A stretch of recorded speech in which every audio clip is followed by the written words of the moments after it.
42 people stood frozen under the fairy lights. No one dared blink as the microphone crashed onto the tile floor.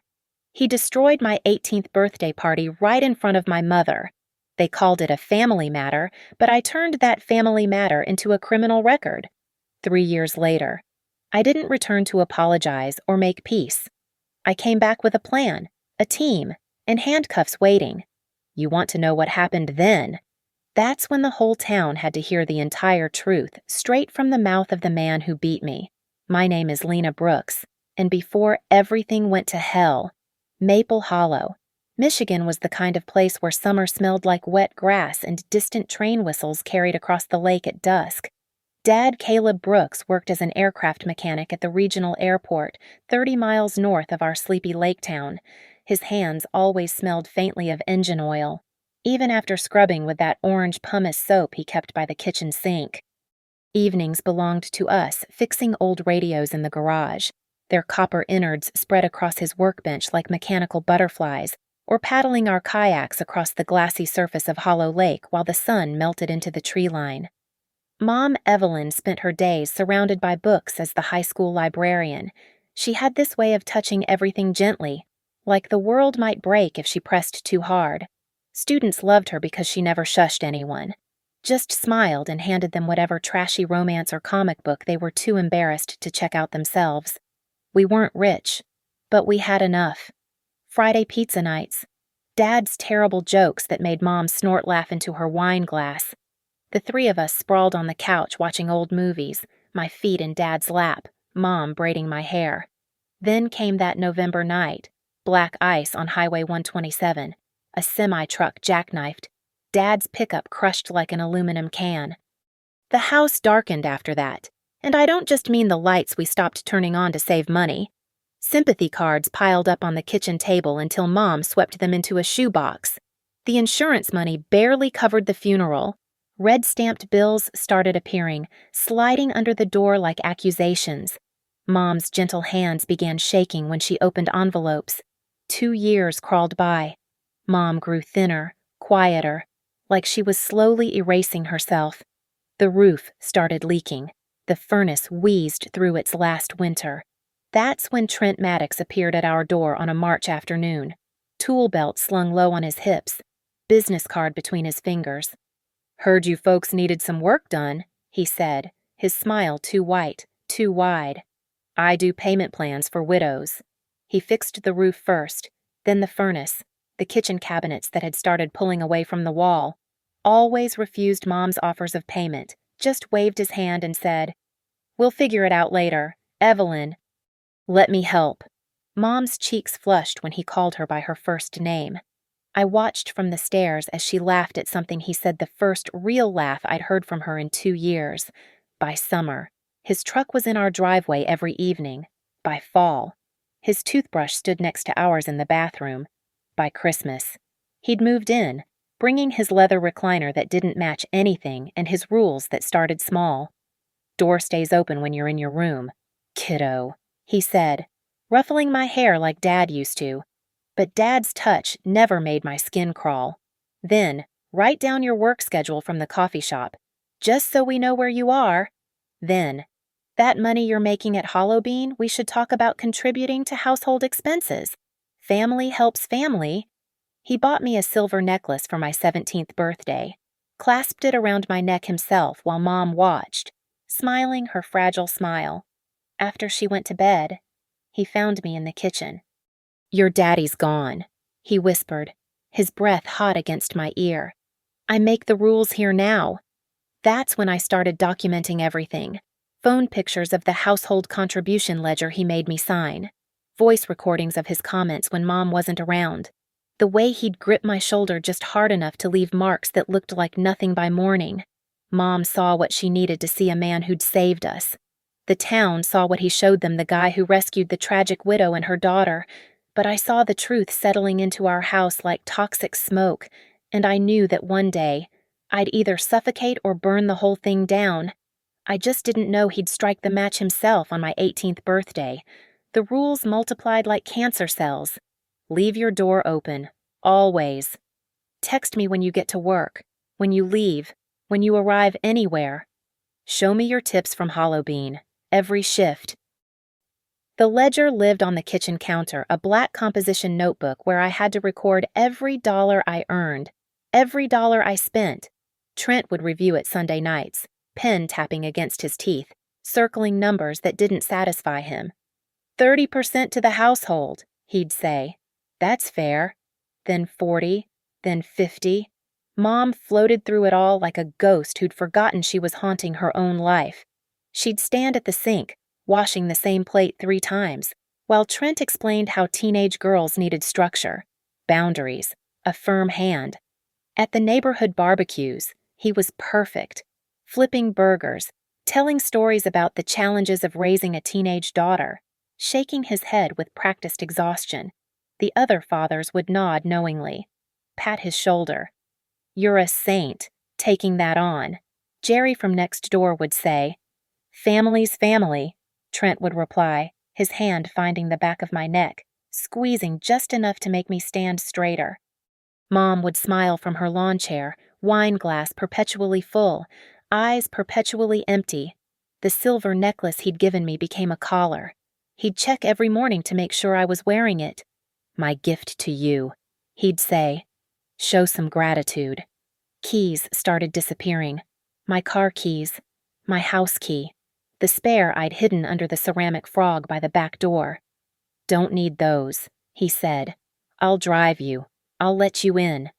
My manager at Hollow Bean, Mrs. Patterson, noticed the bruises first. Fingerprints on my upper arm where he'd grabbed me for talking back, which meant suggesting I keep my tips. Honey, you okay? She asked, her eyes soft behind wire-rimmed glasses. Clumsy, I said. Walked into a doorframe.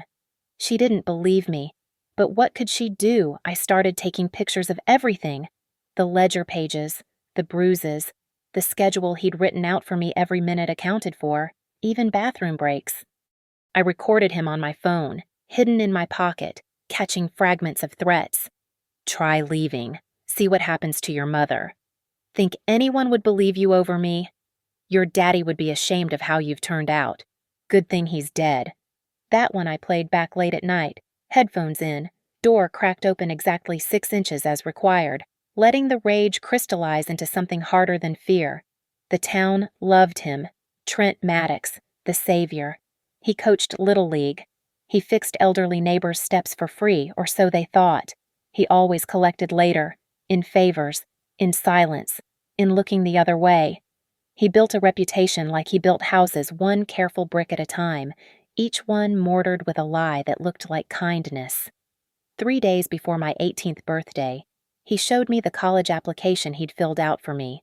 Riverton Community College, office administration. You'll live here, he said. Drive to classes, work part-time, contribute. I want to study journalism, I said. At State. I want to leave. The slap came fast, casual, like swatting a fly. Mom was in the next room. She had to have heard. The silence that followed was louder than the impact. You want what I tell you to want, he said, straightening his collar like nothing had happened. And Saturday, at your party, you'll smile and thank me for planning your future. All those people coming to celebrate, they're my friends, my colleagues. You'll show them what a grateful daughter looks like. I touched my cheek, felt the heat spreading under my skin. Or, I asked. He leaned close, his cologne something expensive that smelled like rubbing alcohol and pine filling my lungs. There is no or, Lena. There never was. But he was wrong. There's always an or. Sometimes it just takes 42 witnesses and a microphone hitting the ground to find it. The fairy lights twisted through the maple trees like stars pulled down to earth. 42 people clustered in our backyard, drinks sweating in their hands, voices bright with forced celebration. My dress, the one Trent chose, paid for, insisted upon, scratched against my skin. Modest, appropriate. The kind of dress a grateful daughter wears when her stepfather throws her a party she never asked for. Jerry from next door worked the speakers, country music bleeding into the humid August night. Mrs. Patterson from Hollow Beans stood near the drinks table, watching me with worried eyes. Trent's contractor crew dominated the center, loud and already drunk at 7:30 p.m. Mom drifted between groups, refilling glasses, her smile painted on like watercolor beautiful from a distance, running at the edges. The microphone squealed when Jerry tapped it. "Ladies and gentlemen, let's hear it for our birthday girl." Applause scattered across the yard like dropped coins. Trent materialized beside me, his hand iron on my shoulder, guiding me toward the makeshift stage, just a platform of plywood he'd constructed that afternoon, sturdy enough to hold the weight of what was coming. 18 years old, Trent boomed into the microphone, his contractor's voice carrying across the lake. "My stepdaughter, all grown up." He pulled an envelope from his pocket, thick, cream-colored, the kind that looks expensive but feels like sandpaper. "Your future," he announced to the crowd, then turned to me. "Go ahead, open it." My fingers fumbled with the seal. Inside acceptance letter to Riverton Community College. The program he'd chosen, the life he'd mapped out. Attached with a paperclip, a schedule classes, work hours, payment plans for rent he'd charge me to live in my childhood home. "Office administration," I said, my voice barely reaching the microphone. "But I want to study journalism. I want to—" "She's overwhelmed," Trent laughed, taking the microphone back. "Big dreams. This one. Thinks she's going to leave Maple Hollow, leave her family." The crowd chuckled uncomfortably. Some shifted their feet. Mom stared at the string lights like they might spell out an escape route. "I am leaving," I said, louder now. My phone was recording in my pocket, had been all night. "I'm going to study journalism at State. I'm going to tell stories. Real ones. About what really happens in houses like—" The microphone flew from his hands when he grabbed me. Or maybe he threw it. The crash against the patio tiles silenced everything: the music, the conversations, even the crickets seemed to pause. The first slap spun me halfway around. The second dropped me to my knees. Then his fist, the one that built houses, fixed roofs, saved windows connected with my ribs. 42 people watched. I saw their faces in fragments through my hair, Jerry's mouth hanging open, Mrs. Patterson's hand over her heart, Trent's crew looking at their shoes, Mom frozen like she'd turned to salt. My phone skittered across the platform, still recording, catching angles of shoes and sky. Someone, I think it was Mrs. Patterson, stepped forward, then back, then forward again, trapped in the dance of intervention versus self-preservation. "Family matter," Trent announced, straightening his shirt. "Everyone just enjoy the party." The silence stretched like taffy. Then someone, God bless their coward heart, turned the music back on. Conversations resumed in whispers. Ice clinked in glasses. The party limped forward while I pulled myself up, ribs screaming, face burning, the fairy lights above spinning like a kaleidoscope of broken promises. Mom finally moved, handed me a napkin full of ice. Her fingers trembled against mine. "Don't make a scene," she whispered. "Please." But the scene was already made. 42 witnesses, 0 heroes. The police arrived at 9:45 p.m. after Mrs. Patterson slipped inside to call from our landline. By then, Trent had returned to playing host, beer in hand, laughing at Jerry's stupid fishing story. "Misunderstanding," he told Officer Reynolds, who'd known him for years. "Teenagers, you know how they get, emotional, dramatic."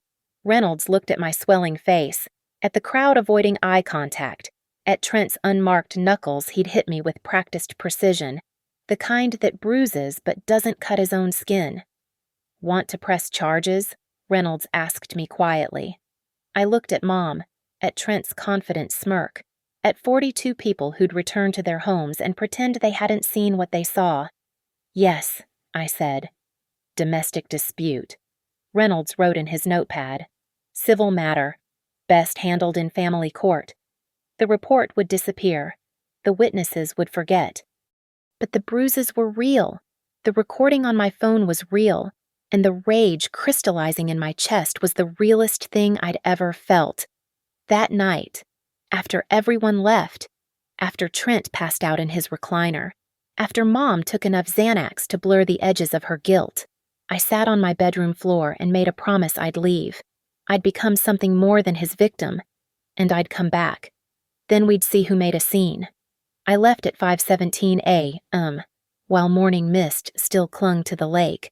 Mom had slipped $160 into my hand at 3 a.m., tears silent on her cheeks, whispering, "I'm sorry," over and over like a broken prayer. I took Dad's photograph from the mantel, his old Swiss Army knife from the garage, and nothing else that Trent had touched. The Greyhound to Riverton cost $42.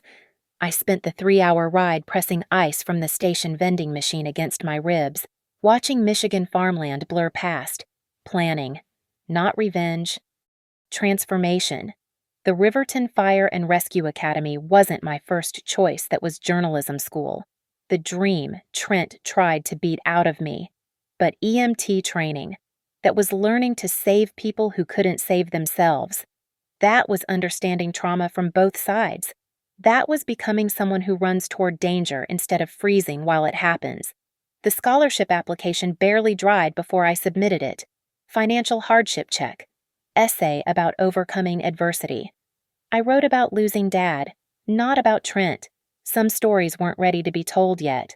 3 weeks later, accepted. Full ride plus housing stipend. My dorm room was a concrete box that felt like a palace. No doors required to stay open. No ledgers. No one's hand on my neck. Maya Delgado lived across the hall. Second-year EMT student, with arms that could lift a grown man and a laugh that could wake the dead. She took one look at my fading bruises and said, "Whoever did that, we're going to make sure you can return the favor if needed." She didn't mean violence. She meant strength. Captain Dana Whitaker ran our training like military boot camp. 5 a.m. runs, trauma simulations, CPR on dummies until our arms screamed, vehicle extraction, mass casualty drills. She pushed us past breaking, then taught us to rebuild stronger. You don't leave anyone behind. She drilled into us. Not on scene, not in life, period. Between shifts at Northcrest Memorial, I studied, not just emergency medicine law, library books on restraining orders, assault charges, evidence chains. I learned the difference between civil and criminal, between misdemeanor and felony, between what should happen and what actually happens when cops look at domestic violence and see family matters. Maya caught me reading Michigan Criminal Code over cafeteria coffee at 2 a.m. Planning something, she asked. Learning something, I corrected. She sat down, pulled the book toward her. My sister's a prosecutor. Want me to ask her some questions? Hypothetically. That's how I met Assistant DA Carmen Delgado, Maya's older sister, who taught me the most important lesson. The law fails victims every day, but sometimes, if you're smart, if you document everything, if you make it impossible to ignore, sometimes you can make it work. My body changed. EMT training carved muscles where soft had been. I could lift a backboard with a 200-pound patient. I could stay calm while someone bled out, could make decisions under pressure, could command a scene. You're different, Mom said during one of her rare phone calls, Trent listening on speaker in the background. Yes, I said. I am. The nightmares came less frequently.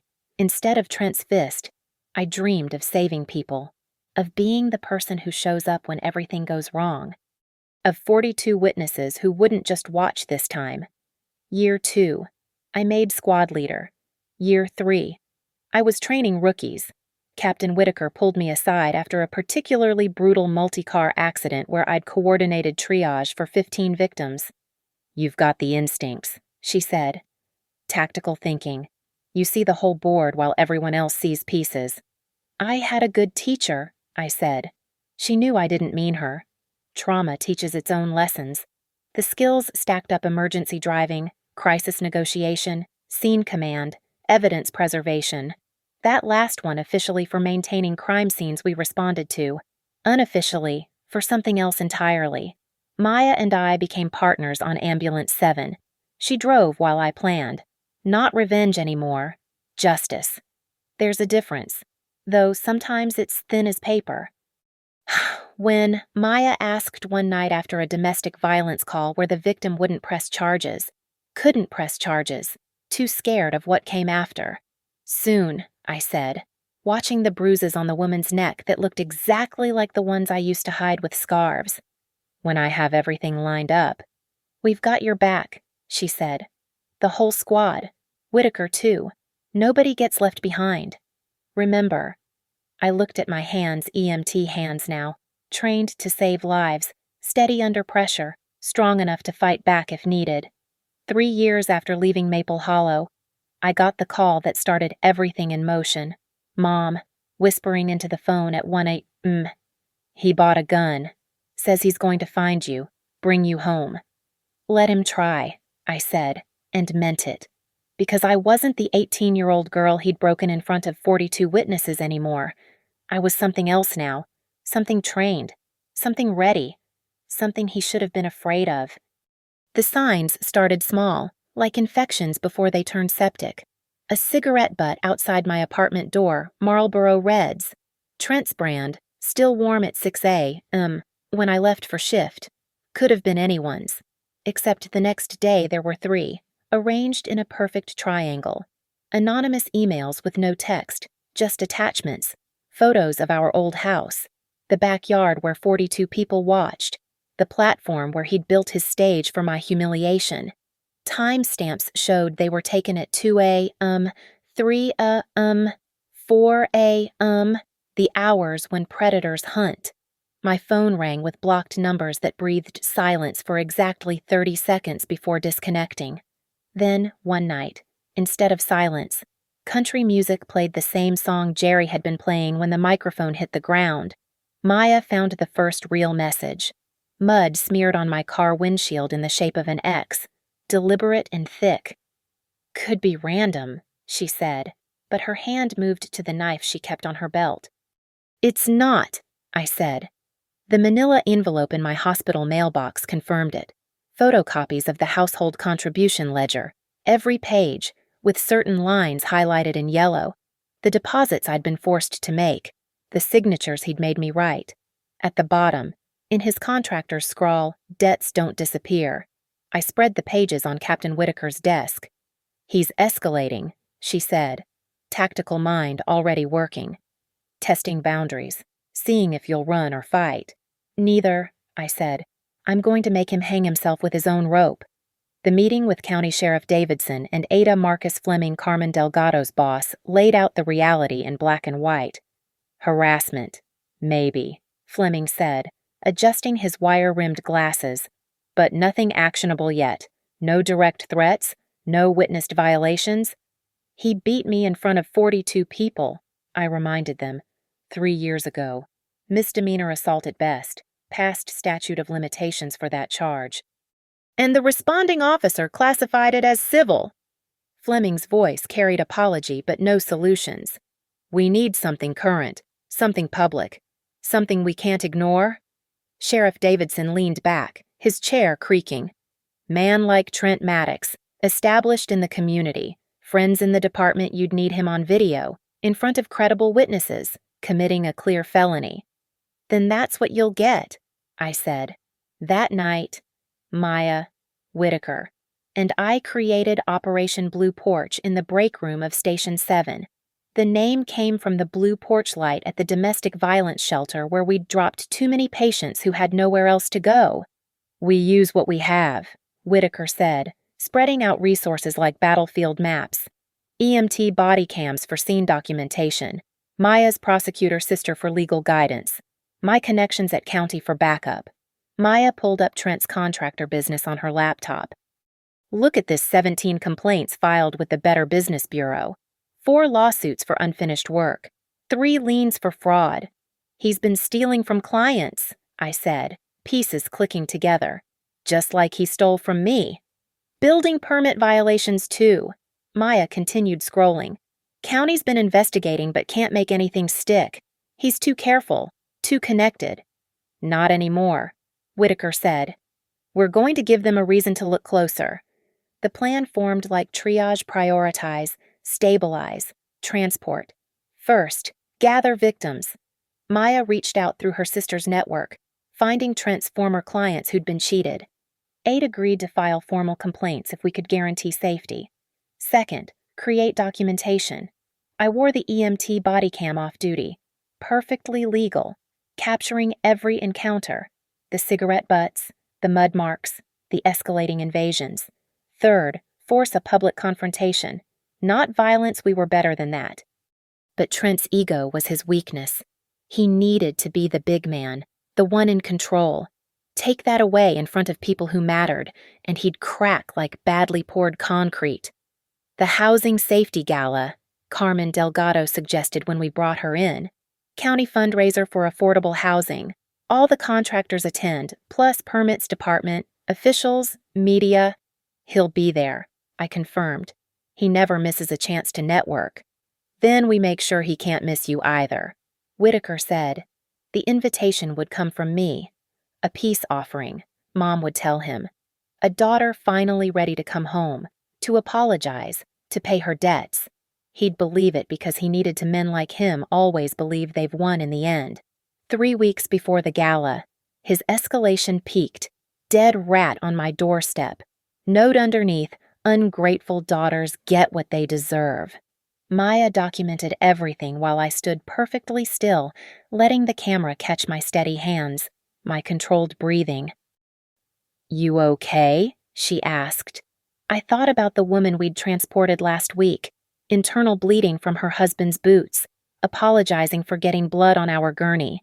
I thought about Mom's shaking hands passing me $160. I thought about 42 people who chose blindness.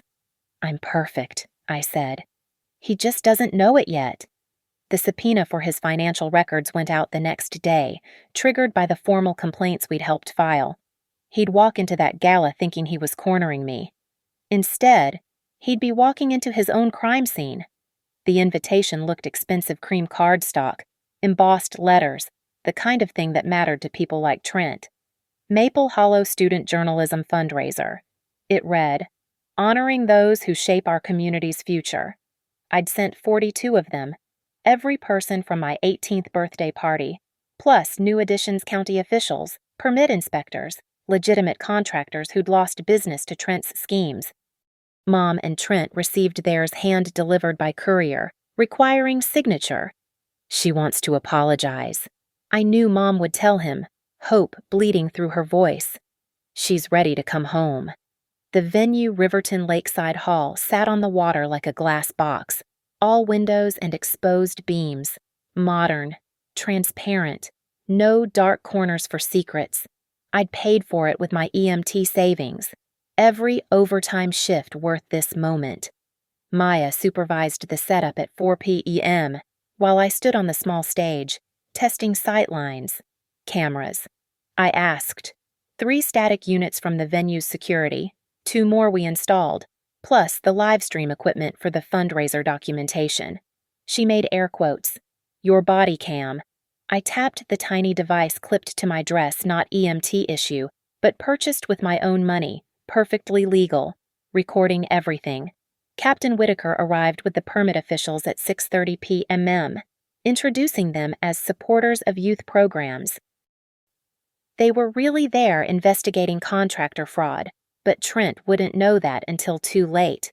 7 p.m., guests began arriving. The same faces from 3 years ago, aged by time but not wisdom. Jerry, Mrs. Patterson, Trent's contractor crew. They gathered in familiar clusters, champagne flutes catching light like raised weapons. 7:23 p.m. Mom entered first, wearing the same dress from my birthday party, powder blue, wrinkled at the edges. Trent followed, his hand on her back, pushing her forward like a shield. He'd aged badly. His contractor's tan had faded to leather, eyes bloodshot, the beginning of a drinker's nose. But his presence still commanded space, still made people step aside. Our eyes met across the room. He smiled the predator's smile that says the prey has finally stopped running. I smiled back. 7:45 p.m. I took the stage. The microphone, deliberately chosen to match the one from my birthday, felt solid in my hand. Thank you all for coming, I began. Many of you were there 3 years ago when my life changed, when I learned what family really means. Trent's chest puffed. Mom's hands twisted her napkin. That night taught me to become an EMT, to recognize trauma, to document injuries, to preserve evidence. I let that sink in, to never leave anyone behind, even when 42 people think it's easier to look away. The room shifted. Uncomfortable. Good. But tonight isn't about the past, I continued. It's about patterns, about how some men build their kingdoms on other people's silence. Trent started forward. 3 steps. 5. The permit inspector's hand moved to his phone. Recording. Like household contribution ledgers that violate labor laws, I said, pulling out photocopies. Like contractor fraud spanning 17 clients. Like assault that everyone witnessed but no one reported. You ungrateful... Trent grabbed the microphone stand. Mr. Maddox.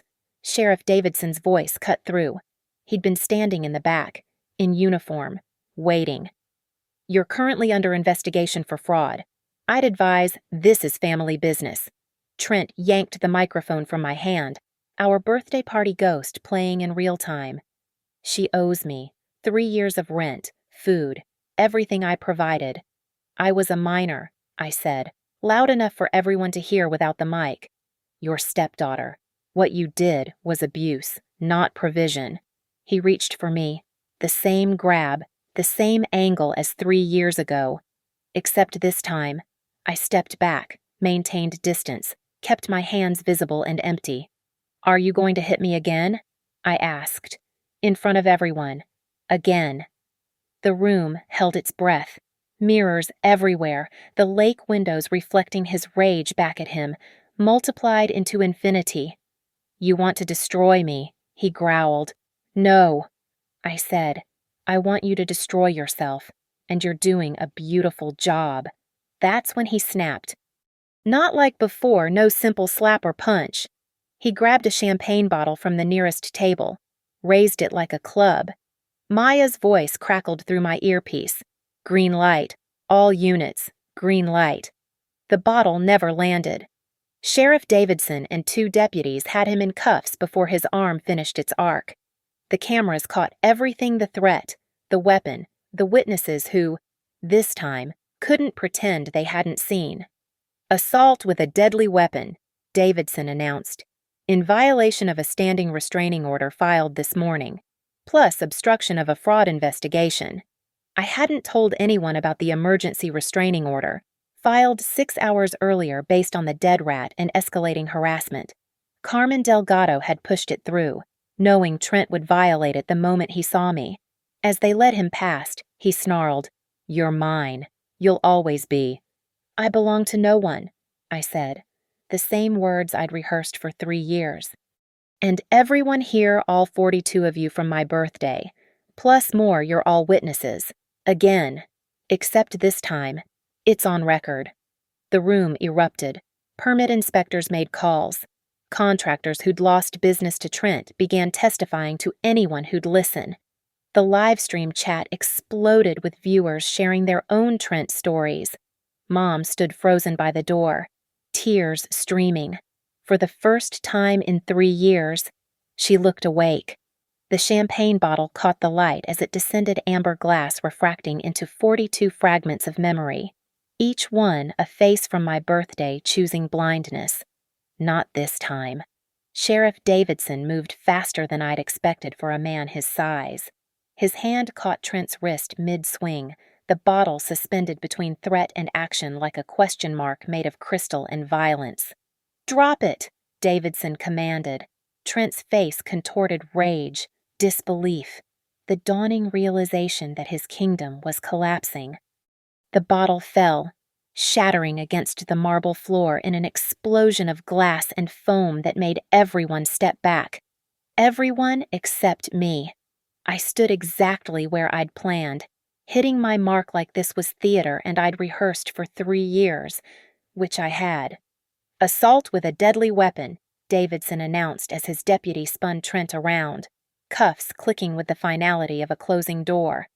"Violation of a restraining order, attempted battery, all in front of—" He surveyed the room, 57 witnesses and multiple cameras. "This is entrapment." Trent bucked against the restraints, his contractor's strength useless against proper training. "She set me up. Sir, you're being recorded," the deputy informed him. "Anything you say?" "I don't care. 3 years I provided for that ungrateful bitch after her father died. 3 years of roof, food, everything she owes me. I owe you." My voice carried without the microphone. EMT training teaching me to project across chaos. "Let's discuss debts. Trent." I pulled out my phone, connected it to the venue's sound system. Maya had helped me edit the compilation 3 years of recordings, starting with that whisper after he gave me the necklace. "Your daddy's gone. I make the rules here now." His voice filled the hall. Every threat, every degradation, the sound of impact from my birthday, Mom's sobbing in the background. The 42 people who'd attended that party couldn't pretend anymore, their complicity played back in high definition. "Turn it off," Trent roared. "Like you turned off my future," I asked. "Like you turned my mother into a ghost, like you turned 42 people into cowards." The permit inspector stepped forward, badge visible. "Mr. Maddox, I'm Inspector Williams from County Building and Safety. We've received multiple complaints about fraud, unlicensed work, and embezzlement. This incident gives us cause to freeze all your business assets pending investigation." "You can't. Actually." Carmen Delgado emerged from the crowd, ADA badge gleaming. Your assault here tonight, combined with the evidence Ms. Brooks has provided, gives us probable cause for a full investigation. Every contract, every payment, every forged document." Trent's legs gave out. The deputies had to hold him up. This man who'd built his power on other people's fear, suddenly discovering what it felt like when the foundation crumbled. "Evelyn," he called to Mom, voice cracking. Tell them I took care of you both." Mom stepped forward. Everyone turned to her, the ghost at the feast, the woman who'd chosen blindness over her daughter's bruises. She looked at Trent, then at me, then at the space between us where 3 years of silence lived. "You took," she said, voice stronger than I'd heard since Dad died. "You never gave. You only took." She pulled papers from her purse bank statements. Receipts. Documentation I didn't know she'd been keeping. "Insurance money that disappeared. Lena's college fund you convinced me to cash out. The house equity loan you forged my signature on." She handed them to Carmen Delgado. "I was too scared before, too broken, but not anymore." Trent lunged toward her, deputies struggling to hold him. His mask finally slipped completely, revealing the monster underneath the contractor's smile. "You're mine," he screamed. "Both of you. I belong to no one," I said. The words I'd practiced in mirrors, in ambulances, in the dark nights when his ghost still tried to grab my throat. "And this town doesn't belong to your fear anymore." Maya's voice in my earpiece. "State police en route. 3 minutes." I looked at the crowd, some filming with phones, others standing in shocked silence. Jerry from next door had his head in his hands. Mrs. Patterson was crying. Trent's contractor crew had backed against the wall like they were trying to disappear into the woodwork. "Every person here," I announced, "who was at my 18th birthday your accomplices or witnesses. Choose now. Give your statements to law enforcement, or explain to investigators why you stayed silent about child abuse you watched happen." The exodus toward Sheriff Davidson and the arriving officers was immediate. 42 people suddenly finding their voices, their memories, their consciences. Trent watched his world collapse in real time, his crew testifying about forced kickbacks, his clients describing fraud, his carefully constructed reputation shredding like wet paper.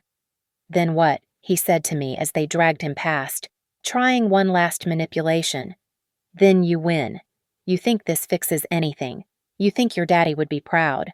I thought about Dad teaching me to fix radios, to paddle through still water, to stand up after falling. Then justice, I said. Then accountability. Then 42 people learn that silence is collaboration. The hall doors burst open. State police. FBI fraud division Carmen had called them about the interstate contractor violations. Even a news crew someone had tipped off. The handcuffs caught the light like the fairy lights had 3 years ago. But this time, they were on the right wrists. The courtroom camera clicked as ADA Marcus Fleming stood, adjusting his wire-rimmed glasses one final time.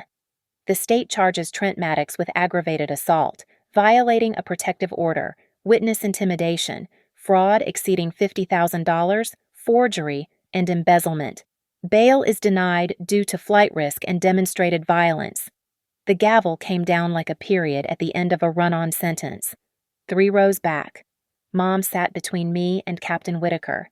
She'd lost the ghost look, gained something harder, not quite strength yet, but the framework where strength could grow. Her testimony had been devastating financial abuse, psychological torture, the systematic destruction of a family disguised as salvation. Trent's business licenses, all of them, were revoked that afternoon.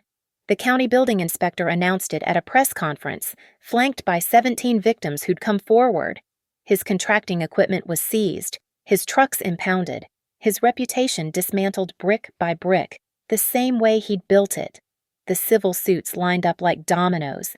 Every client he'd cheated, every employee he'd stiffed, even Jerry from next door, who'd discovered Trent had been stealing electricity through an illegal hookup for 3 years.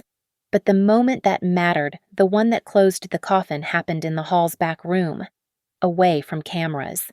I was signing my final witness statement when Maya brought her tablet over. "Look," she said. The live stream from the gala had gone viral, not because of drama or spectacle, but because of what people saw in those 42 faces when I played the recordings. Recognition, shame, the mirror every silent witness holds up to themselves at 3 a.m. Comments flooded in. I was one of the 42 at a different party. My neighborhood watched my stepfather break my arm. Nobody called anyone. This is why I became a social worker. Silence is collaboration. Never forget that.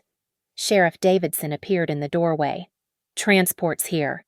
Through the window, I watched them load Trent into the van. Orange jumpsuit, shackles, his contractor's swagger reduced to a shuffle. He looked up once, found my eyes, and I saw it, the recognition that he'd created his own destroyer. Every rule, every control, every moment of abuse had forged me into someone who could dismantle him completely. The van door slammed. Taillights disappeared into the Michigan darkness. Mom touched my arm. "The house. Sell it," I said. "Start fresh. Somewhere without ghosts." "What about you?"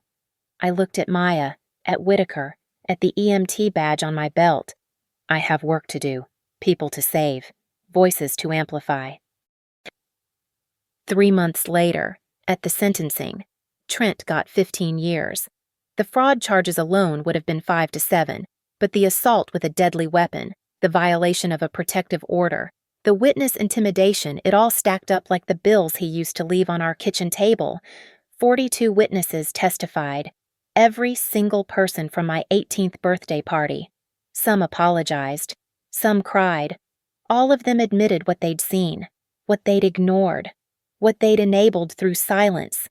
Mrs. Patterson from Hollow Bean established a fund for domestic violence survivors. Jerry started volunteering at the crisis hotline. Mom went back to school, studying social work, turning her trauma into purpose. Me, I went back to Ambulance 7, back to Maya, back to saving people who sometimes can't save themselves. But I kept the recordings, the evidence, the proof that sometimes justice doesn't come from hoping someone else will act. Sometimes you have to build your own courtroom, cast your own witnesses, and force the world to see what it prefers to ignore. Trent was wrong about one thing: I didn't belong to him. But he was right about another. That night at my 18th birthday did teach me who I was. I was the girl who got back up, the girl who documented everything, the girl who turned 42 silent witnesses into a chorus of justice, the EMT who knew that sometimes, To save someone, you have to be willing to let them watch you save yourself first. The champagne bottle never hit me that night at Riverton Lakeside Hall, but if it had, I would have gotten back up, because that's what daughters of aircraft mechanics do.